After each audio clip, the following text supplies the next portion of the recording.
Hello there. Hello from Prague. It's Tiffany, and I am back to tell you a little bit about the week that I've spent here in this very interesting city, which is the capital of the Czech Republic. Now, I bet a lot of you thought she's not going to do a video this time. It's been too long. But I just decided to wait until the last minute because that's how I roll. It is almost 2 a.m. and it's my very last day in Prague. Less than 10 hours from now, I'll be on the train to Berlin. But I want to talk to you a little bit about my experiences in Prague before I leave this city. Now, you might notice I'm sitting in the floor. I couldn't find like a place in the apartment where I could put my camera and you could see me well without it doing weird things with like the colors and the light and stuff. For whatever reason, when I sat at the kitchen table, the camera was going in and out and in and out on the psychedelic kind of printed curtains, and so I was like, I can't do that. So I'm sitting here in my living room in the floor in front of the television because that seemed to be a good spot to park my phone and talk to you all a little bit. I'm in the midst of packing, as you can see from my little couch back there. I didn't really make my bed very well this morning, so don't judge me too harshly on that. But I'm just trying to get things ready so that when it's time to check out in the morning at 10 a.m., I'll be ready to do that. So if y'all can do some math, I probably won't be sleeping much tonight, but that's okay. I can sleep on the train, I guess, right? So let me tell you just a little bit about my time here in Prague and maybe share a story or two that you all would find interesting. I have to say, of all the cities that I visited on my own thus far, which, if you'll recall, included Budapest, I should say, and then Vienna, and now Prague, I think that I've enjoyed the architecture of Prague the most. The buildings and the different styles and the colors and the river and the way the light shines on those buildings and the way the light shines and plays off the river is really something special. I knew that people talked constantly about how beautiful Prague was, but I really, I couldn't picture in my head what made it so much prettier than maybe some other place or why people thought it was so beautiful. I didn't do a lot of research before I came here. I didn't look at a lot of pictures or anything like that. So when I arrived in Prague, it was sort of like I was looking at it with really fresh eyes.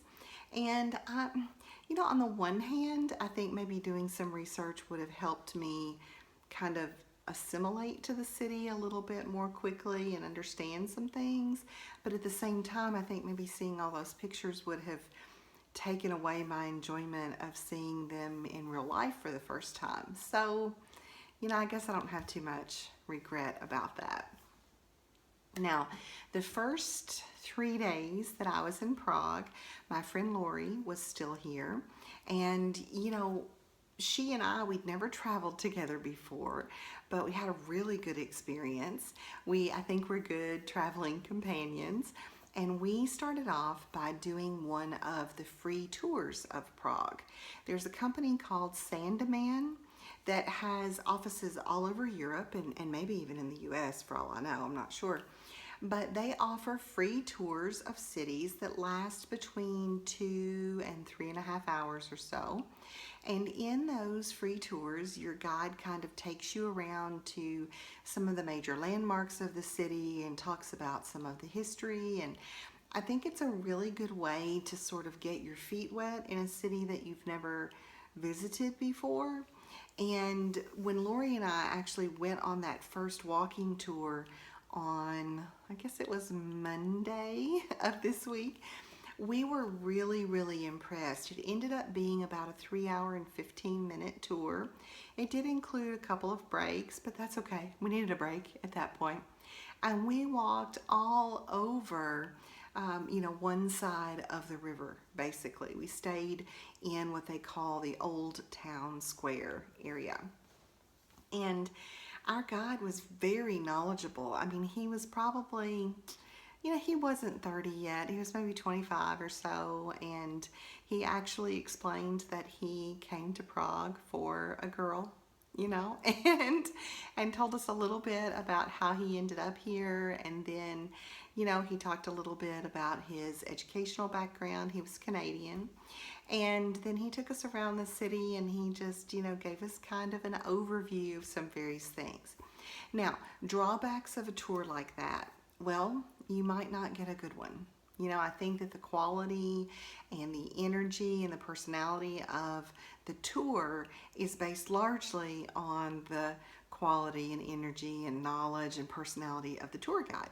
So you don't know what you're going to end up with. You also may not cover the topics that you're most interested in, because this is an overview. It's not something that is specifically geared to one topic.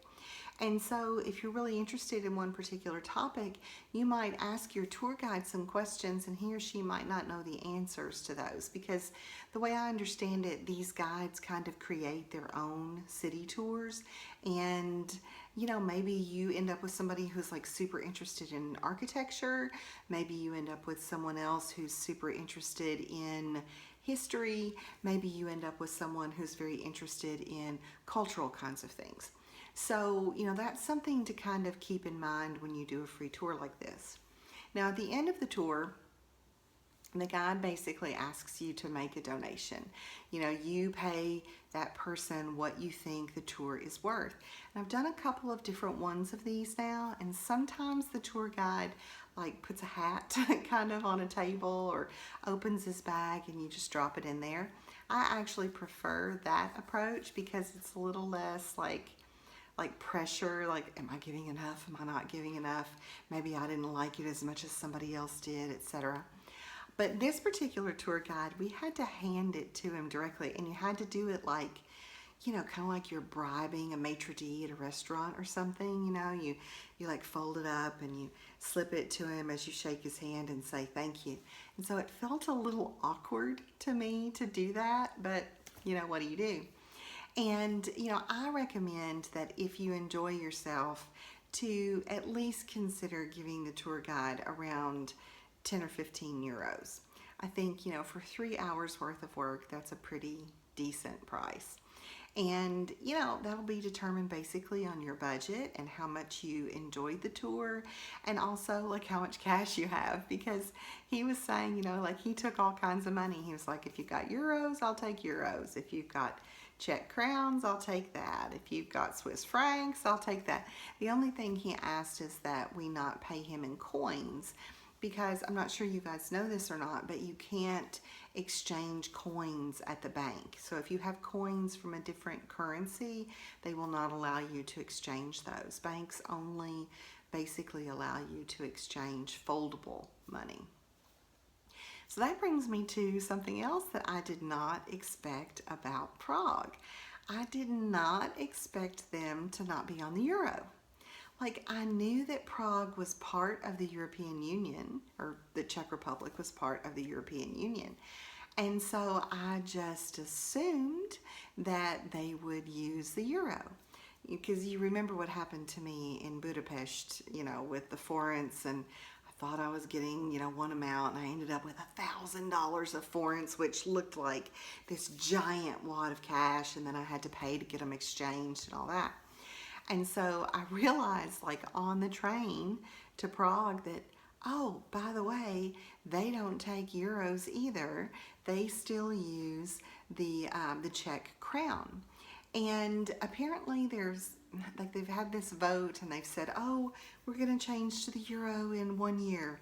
And then they have another vote and the government says, no, we're going to change to the euro in 4 more years. And then when it's almost time to do it, they're like, we're not ready. We're going to change to the euro in 3 more years or whatever.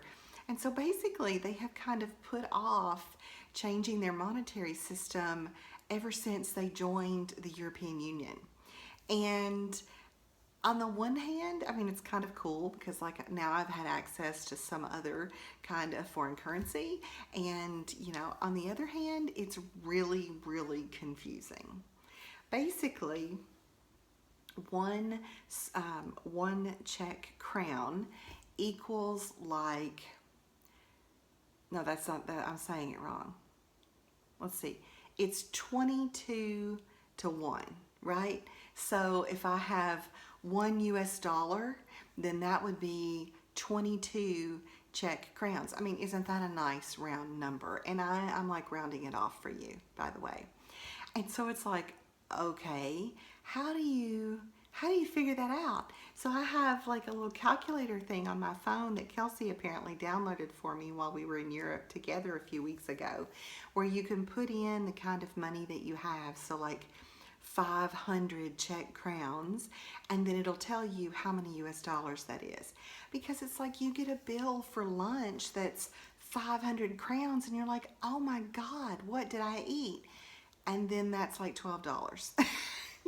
So, and I just made those numbers up. That's probably not accurate, but you see my point. And so it's like when you go to the ATM and you get out like, I don't know, 800 crowns, that's like $40, so it feels really confusing. Now, it's not as confusing as the 274 to 1 that was the forint, but still 22 to 1 is pretty huge, right? So I was forever getting my phone out and trying to make sure that I wasn't wasting my money on something. And then on the very last day of my trip here, my friend Marie said, oh, my husband taught me a neat trick for that.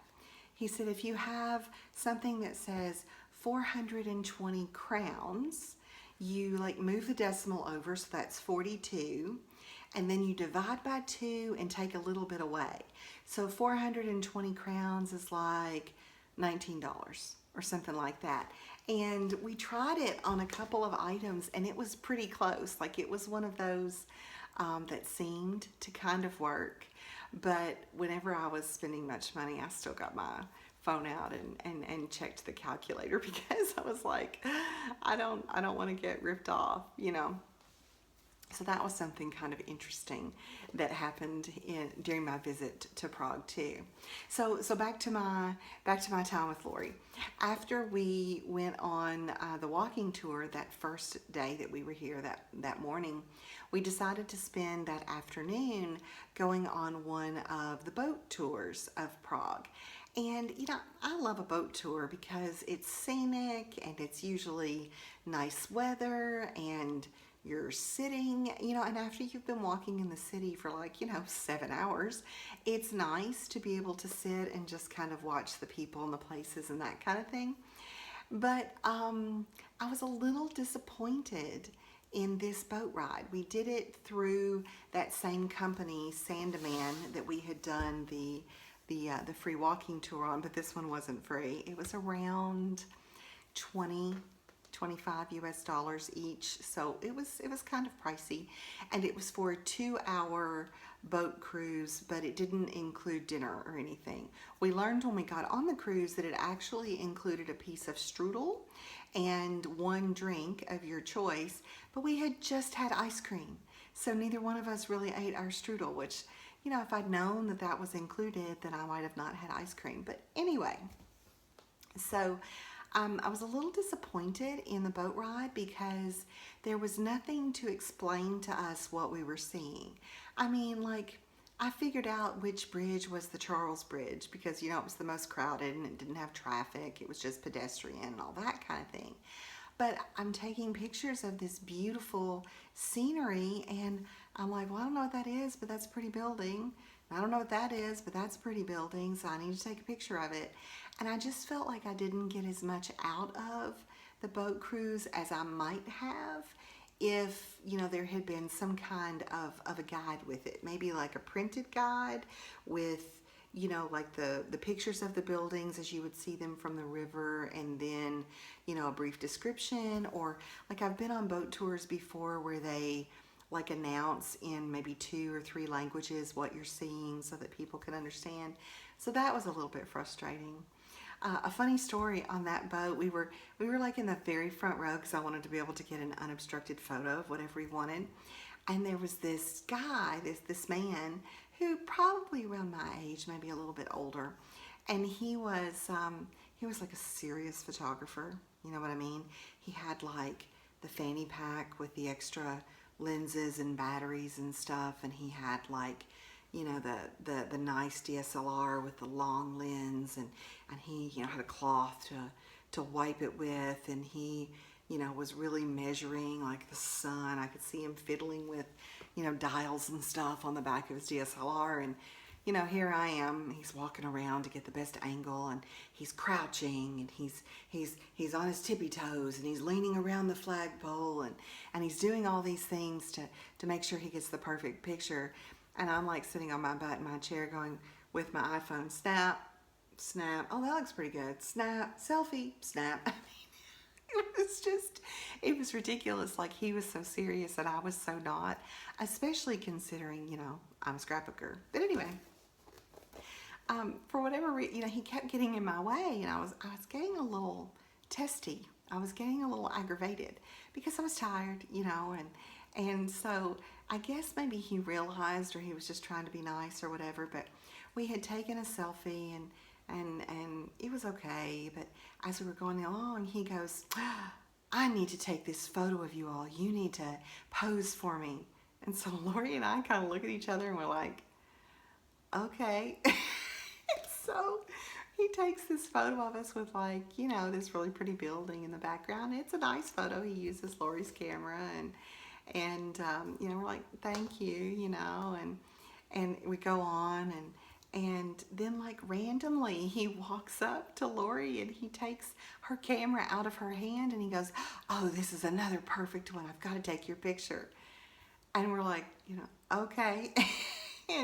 and we smile and kind of pose a little bit, and he gives her camera back, and she's saying to me out of the side of her mouth, did you see him just come up and take my camera out of my hand? That's a little weird. What's going on with him? And I'm like, I have no idea. And so then it's at this point that he decides to, like, tell us, you know, his life story. And so apparently his wife was sitting in the back of the boat, and he was like, I told her not to sit back there because she wouldn't be able to see anything, and then I was going to come up here and take pictures where I could get a good view, but she wouldn't listen to me. And I'm like, yeah, you know, women are good like that. I mean, what do you say? I mean, what am I supposed to say to that? Oh, she's so stupid. I mean, how was I supposed to respond? And then he goes on to tell us that he works for UPS, and he's from Canada, and they live in Canada now, but he used to live in Atlanta, and he knew exactly where Bowling Green and Nashville were, and he'd been to the Louisville UPS hub many times, and blah, blah, blah. And then he told us all about his daughter living in London, and it ended up being like a really nice exchange, considering the way it started, because we were like, this guy is weird. He's like in my way, and then he's grabbing our camera and taking our picture, and it was just a little bit awkward, but it ended up being something that was really sweet. And so I'm like, you know, you always need the UPS guy to be your friend because, you know, I order stuff. So anyway, that was kind of fun on the boat ride. And we also did something that I'd never done before. They have a system of locks. And I'm not very, you know, sciencey, techie, but basically the water that in the river that is closest to the town is at a much lower level than the actual river. They have like a system of, maybe the right word would be a small dams, or maybe just locks would be the right word. So when you're on a big boat like we were on, once you get kind of out of the city, you go to this section where they shut you in, like they close these gates in front of you and behind you, and they gradually allow the water level to rise until your boat is at the right level with the rest of the river. And then they open up the gate behind you and you float on, you know, into the part of the river that's much taller. And it was crazy to be on the boat while that was happening. I'd read about it in books and stuff before, but I had a hard time like picturing how it would happen. So that was pretty interesting. I thought that was really kind of a neat thing to experience as part of this boat ride. And then of course when we turned around and we came back, then we had to go through that whole lock system again, just in reverse. They had to lower the water under the boat so that we could go back into the more shallow part. Otherwise it would be like your boat dropping off a cliff or something, and nobody, you know, wants that to happen. So the boat ride was quite a bit of fun. Now our second day, we decide that we want to go on another walking tour. This is one that we're gonna pay for. It was around like $11 or $12 a piece, so it was pretty reasonable. It was a 3-hour tour as well, and it was actually a tour up to Prague Castle. And we were really excited because we'd heard all these fabulous things about Prague Castle, and people just oohed and awed, and it was like one of those things you couldn't miss. But I have to be honest, we didn't have a great tour guide that time. It was the same company, and it was a paid tour instead of a free one.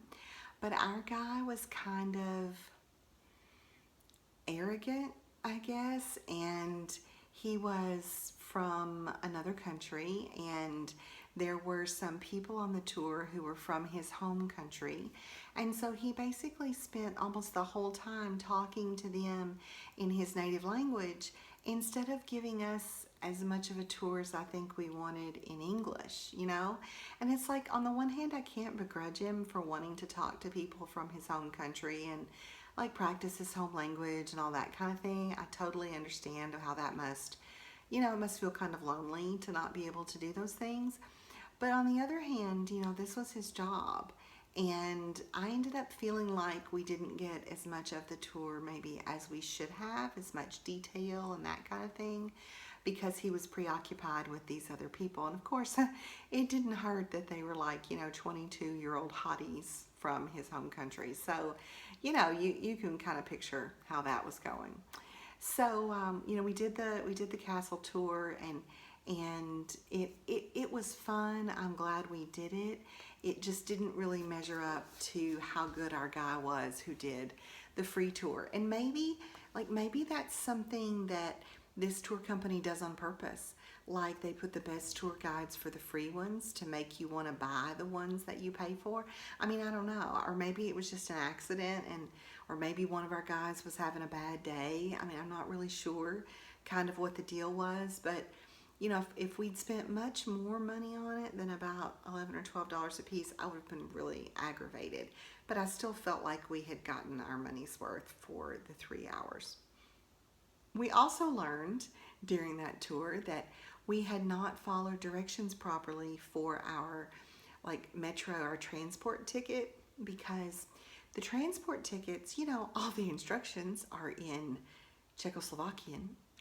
And so I'm like, I have no idea what any of these words mean. And so I had read some articles, you know, and the article was like, be sure that you always validate your ticket every time you go on the subway, every time you get on a tram, every time you get on a bus. Use the yellow machines and follow the directions with the arrow to make sure that your ticket is validated. Because if not, the transportation monitors can like fine you, and you have to pay like a €30 fine on the spot, or it's double, you know, like it's 50 or 60 euro if you don't pay it right then. And so I was like, oh my gosh, you know, so we got our 3-day transportation tickets, and I liked it. It was like Vienna and like Budapest in that it covered everything. So you got the ticket and you could ride a tram, you could ride a bus, you could ride the metro as many times as you wanted, as long as that ticket, you know, was good. And so we got it, and I was like, okay, we've got to validate our ticket. And then the next time we've got to validate our ticket. And the next time we've got to validate our ticket. So we're waiting for the tram to take us up to the Castle District.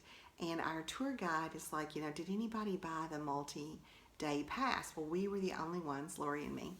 And we were feeling like really proud of ourselves. We're like, we bought the 3-day pass, you know. And he was like, let me kind of look at them. And So we pulled those out and he goes, yeah, these are invalid. And I'm like, what do you mean they're invalid? They're good until like Wednesday afternoon, 72 hours is such and such date at such and such time. And he goes, well, you've validated them more than once. And so the ticket, that like the transport monitor wouldn't be able to read your ticket and tell you what read when you first validated it. And I said, well, everything I've read online says you have to validate your ticket every time. And he's like, that's only for the single tickets. Well, it said that nowhere in English on any site that I read. And I was like, you've got to be kidding me. He was like, so, here's your choice. You can go buy another ticket, which is like 24 crowns. Okay, so $1. But it's, around the corner and 3 flights down, and then you have to, hang from the rafters and, catch a squirrel and, blow a bubble with bubble gum, and then you can buy one. I mean, it was like, it was going to be long and drawn out to be able to buy the ticket. He said, or you can just risk it. Well, what do you think I said? I mean, I'd already bought the dang ticket for both of us. And I'm like, I don't want to go walk all that and be worried about people having to wait on me. And he was like, you're going to have to rush. And I'm thinking, have you met me? I don't run. And so I say to him, we're just going to wing it. And then he got all judgy. He was like, well, I hope you don't get stopped because it's not going to do any good if you bat your eyelashes and say, I'm a tourist. He like made fun of me right there in front of our entire group. I said, don't worry, we'll be all right. So that kind of pissed me off from the very beginning, I'm like, okay, I did it wrong. I'm sorry, but why do you have to humiliate me in front of the whole group and like make an example out of me? And then he was like, well, good luck. And I look at Lori and I could like read her mind. She's thinking, we need to go get that other ticket. She's freaking out. And I decided I was just gonna wing it. And so I don't know if y'all know this song. You're gonna crack up if you do. But there's like this rap song that's called like Riding Dirty, and it like apparently that means like you're riding with drugs or weapons in your car that are illegal, but when we were on the tram, I kept looking for one of those guys to come and check our ticket. And that song kept like going through my head, Riding Dirty, because like we were illegal on the tram that night or that afternoon. And so, yeah, we didn't get caught. And the thing was, we didn't do anything wrong. We'd already bought the tickets. We just had it stamped more than one time. I'm so sorry. So Prague, my bad. We did not know. Maybe somebody should like get on the English translation and improve the instructions on the website. I would really appreciate it if you did. So that kind of ushers in the biggest surprise that I experienced while we were in Prague. When I was in Budapest, people were so excited that I was there. I mean, not like me specifically, but like tourists were there. The servers and the locals that we ran into on the street, people in shops, they were all really, really kind and seemed happy and like excited, and or maybe not even excited, but at least like grateful that tourists were coming to visit their city. And I learned like 2 words in Hungarian, and when I would say one, people would just be like, and they would be like so impressed or like appreciative that I tried to learn one word in their language and use it, And then in Vienna, there was less of that. It was sort of like, it felt a little more like maybe like a Paris or New York City or even a London, where people were not necessarily kind, but they were disinterested. It's not like they cared that we were there or that they wanted to give good service, but they also, like, they weren't overtly rude. They were just kind of apathetic, and I mean, I didn't love that, don't get me wrong, but I understand it. I mean, if you live in a city that is constantly inundated with tourism, then it's probably pretty normal that you get to the point where you're just like, oh my God, let me ignore these flipping tourists. They're getting on my nerves. And so, like, I can understand that rationally. And it helped, in in Vienna that we had Martina and that we had Anne, who were willing to take us around and show us things and translate and speak German. And, it took some of the pressure off because they were so kind to us. But our first few days in Prague, I have to say, we encountered some of the most rude, hateful locals I've ever met anywhere in the world. I was like blown away at how mean people were. So, and like the people in general just seemed very like downtrodden and frowny faced, and I don't know, just like not happy. So case in point, our first morning, Lori and I, we have our transportation ticket. We're feeling really strong. We've gotten some Czech crowns at the ATM, and we're like, we're gonna figure this out. We're so smart. And we get on the metro, the subway, and we look around and like we know enough, like you pay attention to what's happening around you before you like before you have a big loud conversation or something, because that's like the polite way to act in somebody else's country. But it was like 8:30 or 9 o'clock in the morning, and the metro car was dead silent. No one was making a sound. No one was even on a phone. They were just staring straight ahead like a car full of zombies. It was so freaky. As somebody who watches The Walking Dead, it was like really uncomfortable. And so Lori and I, we kind of look at each other. We're like, did we get on the car, to the insane asylum or what? I mean, we didn't say anything because it was like if we had been speaking, it would have been so obvious. But of course, we were excited to be there, and we probably were smiling, and we were kind of making eye contact and like, what the heck is going on, and stuff like that. And so, I mean, I'm sure it was probably pretty obvious to the locals that we weren't from there. And so we got off the train and we looked at each other and we were like, that was weird, right? I mean, it was weird that nobody spoke. It was weird that nobody was listening to music, that nobody had a phone out, that nobody interacted with anybody in any way, that no one smiled. That was weird, right? And she was like, yeah, that was totally weird. And we kept encountering people like that every time we tried to do something in the city that involved a local. So like, we asked somebody in a shop some directions, and they like waved us away and wouldn't answer. And then, like we were trying to ask one of the bus drivers a question, or tram driver a question, and he shut the doors and drove off without answering us, like without even acknowledging that we existed.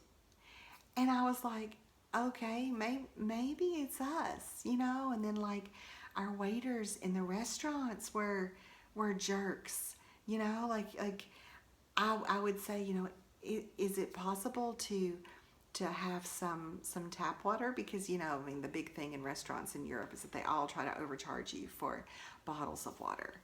And I'm telling you, they either were like, no, it's not possible, bottle or nothing.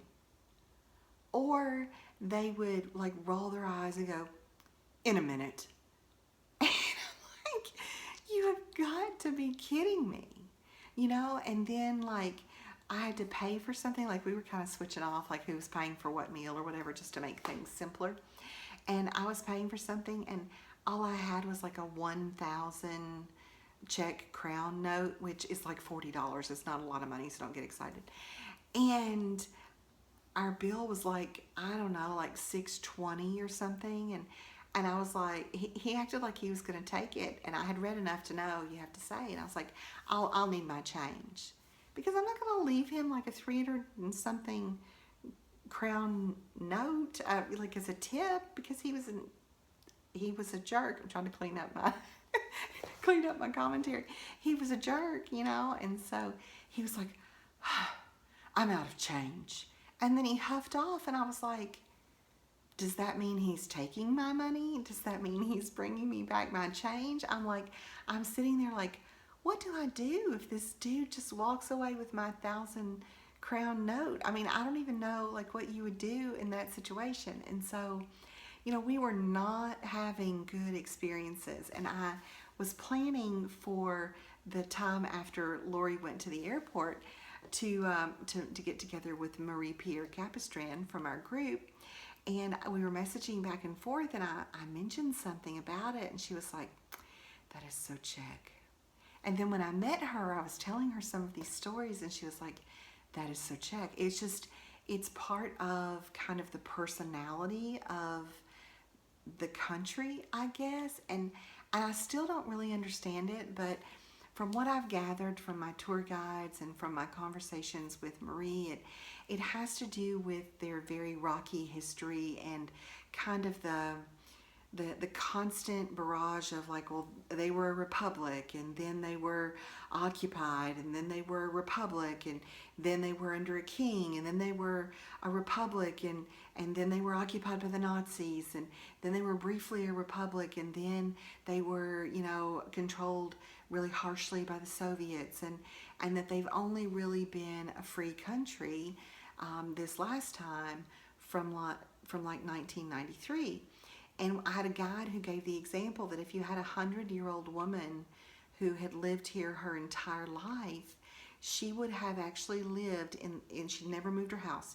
She would have actually lived in like 7 or 8 different countries over the course of that 100 years, because there'd been such political and governmental turmoil here in this country, and that it had really left its mark on the people and their attitudes toward the West in particular, but also their attitudes toward outsiders of all kinds, and toward tourism, and I learned from Marie that this is a government that has totally shut its borders to immigration, that they're not taking any refugees from any part of the world, and based on what I've experienced, like, I get it. I can see that this is something that is indicative of their culture and how they see the world. But I can tell you, as an outsider, it was really discouraging at first, because I'm like, I want to visit this amazing city, and I want to get to know its architecture and its landmarks and its people and its culture and its language. And every single interaction I had for the first 3 days was so negative that all I could think of was, I never want to come back here. I never want to come back here.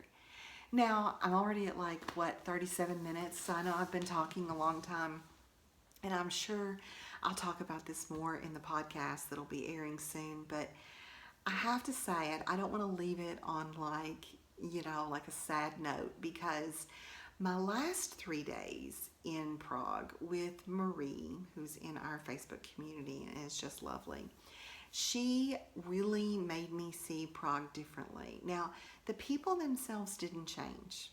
I still had some really negative experiences, but she was so positive that I was able to let it bother me less, if that makes sense.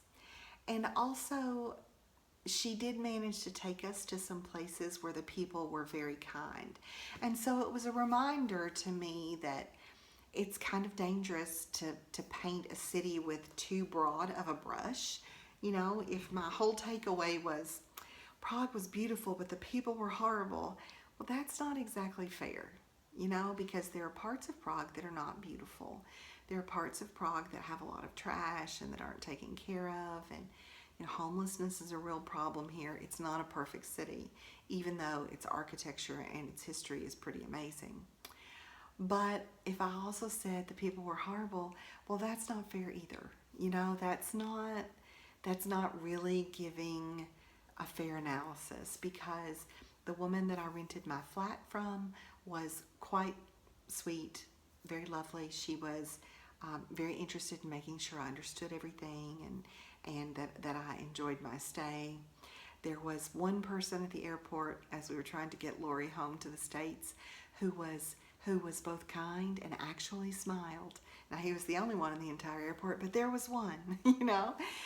When Marie and I ate at this really great Mexican restaurant in Prague the other night, the service was impeccable. The staff was wonderful. They were attentive. They were kind. They were accommodating, and I'm like, wow. You know, Lori and I went to a Cuban restaurant and they didn't cook her meal properly, and they were willing to take it back and redo it. I mean, so there was a shopkeeper in this little vintage store that Marie and I visited who was very helpful and interested and kind. And so it's like, I guess I need to hold on to that. Like, I need to focus on those moments of people who really were kind. And maybe it's I don't know, maybe it's a good moment to remember that I'm from a small town, and so I don't really know what it's like to deal with tourists day in and day out, and maybe I need to cut people a little bit of slack. And then I also need to learn not to take things so personally. I have to say, I'm not sure that any of the interactions that I had with the Czech people that were negative were as a direct result of anything that I did. Like, it wasn't about me. It was more about that person, and that can happen anywhere. You know, that can happen in Paris, it can happen in Prague, it can happen in Bowling Green, it can happen in Chicago, it can happen in, I don't know, Wheatfield, Nebraska. It can happen anywhere. And so, it would have been unfair of me to say, oh, that Prague, it was beautiful, but I just can't go back there because the people are jerks. And that's how I really was feeling at the beginning of the week. And so those are kind of some important lessons, I think, for me to learn. So my takeaway at this point is Prague is beautiful. And there are some amazing people here, including Marie-Pierre Cavestran, who I enjoyed spending time with the last couple of days. And so I'm not sure that I'm done with Prague. I think that, she might have another visit in her in another couple of years. So I guess you'll just have to hang around and see if I ever make it back to Prague. I'll talk a little bit more about my trip to Prague on the podcast that's coming up, but I may also blog about it, and of course I'll be scrapbooking about it at some time. So if you liked my little introduction here and you want to know more about Prague, then I hope you'll kind of stay tuned to those things so that you can learn more. And if you have like a specific question or something that you'd like to ask me, please leave a comment and I will try to answer it either in written form or maybe in like a Prague part 2. I don't know. For now, I've got to get some sleep because it's inching closer to 3 a.m. and I have to get up at like 7:30. So I will talk to you all again in the next few days from Berlin. Until then, I hope you're doing some fun things with your friends and family this summer and that you're finding some time to be crafty too. Good night.